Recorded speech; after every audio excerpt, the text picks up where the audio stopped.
సుభాష్ 10,00,000 రూపాయలు తీసుకొని వచ్చి రాజ్‌కిచ్చి ఇదిగోరా 10,00,000 అని చెప్పేసి చెబుతూ ఉంటాడు. ఇంకా 10,00,000 చెబుతున్న సందర్భంలోనే పైనుంచి వస్తున్న కావ్య అయితే వింటూ ఉంటుంది. ఆ 10,00,000 రూపాయలు ఏమింటికి? ఎక్కడికి వెళ్తున్నాడు ఇతను అనగానే, ఇదిగోరా తీసుకొని వెళ్ళి ఇచ్చేయి అని చెప్పేసి అనగానే, బహుశా ఇక బిడ్డ తల్లికి ఇవ్వబోతున్నాడా ఈ 10,00,000 అని చెప్పేసి ఆలోచిస్తూ ఉంటుంది. ఎన్ని రోజులురా ఇలా డబ్బు ఇవ్వడము అని చెప్పి సుభాష్ అయితే అంటూ ఉంటాడు. అప్పుడు రాజుండి, తప్పదు నాన్న ఇంకా కొద్ది రోజులు, ఇంకా ఏదో మన గుట్టు బయటపడితే ఇప్పుడు మంచిగా లేదు అంటే ఎన్ని రోజులైనా నిజం బయటపడాల్సిందే కదరా అంటే, కానీ ఇప్పుడు ఇప్పుడు పడితే బాగుండదు కదా నాన్న, ఎప్పుడో పడుతుంది అని చెప్పేసి ఇప్పుడు చేసేది చేయకుండా ఆగలేం కదా, ఇంకా కొద్ది రోజులు ఇదే లాస్ట్ అని చెప్పేస్తాను అని చెప్పేసి అంటూ ఉంటాడు. ఇంకా అదేరా ఇంత డబ్బు మోస్తున్నా కూడా మనకు సాటిస్ఫాక్షన్ లేకుండా అయిపోయింది అనగానే, ఇదే లాస్ట్ వార్నింగ్ ఇచ్చేసి వస్తాను, ఇకపై డబ్బు తీసుకెళ్ళండి నాన్న, ఇదే లాస్ట్ అని చెప్పేసి ఇంకా డబ్బును తీసుకొని బయలుదేరి వెళ్తూ ఉంటాడు రాజు. ఆ డబ్బు ఇవ్వడం కోసం వెళ్తున్న రాజుని చూసి సుభాష్ అయితే జాగ్రత్తలు చెబుతూ ఉంటాడు. ఓకే అని చెప్పేసి వెళ్తూ ఉంటాడు. ఇది చూసిన కావ్య, ఈయన వెనకాల వెళ్తే ఇంకా ఈ డబ్బు ఎవరికిస్తున్నారు ఏంది అని తెలిసిపోతుందేమో, ఖచ్చితంగా నేను ఈయన వెనకాల ఫాలో అవ్వాలి అని చెప్పేసి అనుకుంటూ ఉంటుంది.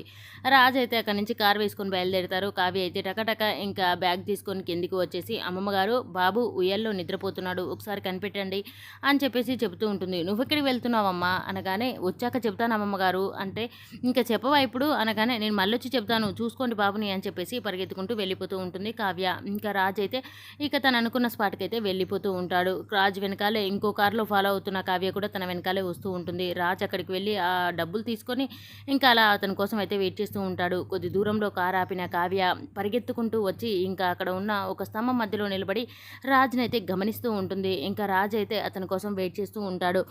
ఇంకా కావ్య అలా రాజు వైపు అయితే చూస్తూ ఉంటుంది. ఎవరి కోసం వచ్చాడు ఈయన, అసలు ఎవరు రాబోతున్నారు అనగానే, రాజు అక్కడ నిలబడి టైం ఏంటి ఇంకా రావట్లేదు అని చెప్పేసి అటు ఇటు చూస్తూ ఉంటాడు. కావ్య కూడా ఈయన ఎవరికి ఇవ్వబోతున్నాడు డబ్బులు అనేది తను కూడా చూస్తూ ఉండిపోతుంది. కొద్ది దూరంలో ఒక అతను అలా వంగోని చూస్తూ ఉంటాడు రాజుని గమనించిన అతను, రాజు డబ్బు తెచ్చాడా లేదా అని చూసేసి అక్కడ ఉన్న బ్రీఫ్ కేసుని చూసి, అమ్మయ్య డబ్బులు తెచ్చాడు అని చెప్పేసి ఇంకా గోడచాటున దాక్కున్న అతనైతే వచ్చేస్తాడు. అతను అలా రాగానే వెంటనే రాజు అయితే ఆహా వస్తున్నాడా అని చెప్పేసి అతని వైపు చూస్తూ ఉంటాడు. అతను రావడం గమనించిన కావ్య కూడా, అసలు ఇతను ఎవరు, అసలు ఎందుకు వస్తున్నాడు అని చెప్పేసి తన వైపే అదోలా చూస్తూ ఉండిపోతుంది. తన దగ్గరికి వచ్చిన అతను ఉండి, ఎంతసేపు వెయిట్ చేయాలి నీకోసం అని చెప్పేసి ర్యాష్గా మాట్లాడుతూ ఉంటాడు.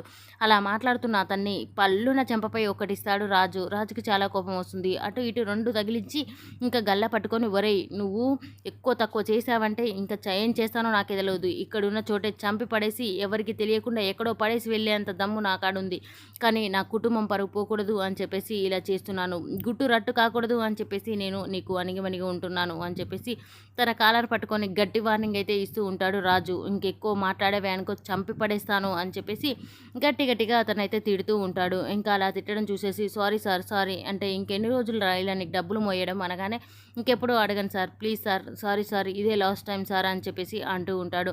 తనకైతే గట్టి వార్నింగ్లు ఇస్తూ ఉండి, ఇదే లాస్ట్ సారీ, నీకు ఇంకొకసారి డబ్బులు అది ఇదే అని బ్లాక్మెయిల్ చేసావే అనుకో అంతే సంగతి అని చెప్పేసి తన చేతిలోనైతే ఆ బ్రీఫ్ కేసుని పెడతాడు. ఇంకా అతను తీసుకొని, సారీ సార్ ఇంక అడగను ఎప్పుడు, ఇదే లాస్ట్ ఫైనల్ అనగానే, నా కుటుంబం పరువు పోతుంది అని చెప్పేసి ఒక కారణంతోనే నా కుటుంబం బాధపడకూడదు అని చెప్పేసి నీకు ఈ డబ్బు ఇస్తున్నాను అనగానే, దూరం నుంచి వింటున్న కావ్య మాత్రం షాక్ అవుతూ ఉంటుంది. ఎందుకంటే కుటుంబం గురించి మాట్లాడుతున్నాడు అంటే ఇదేదో పెద్ద సమస్య అయి ఉంటుంది అని చెప్పి అనుకుంటూ ఉంటుంది. ఓకే సార్ ఇంకెప్పుడు అడగను అని చెప్పేసి అక్కడి నుంచి అతనైతే వెళ్ళిపోతూ ఉంటాడు.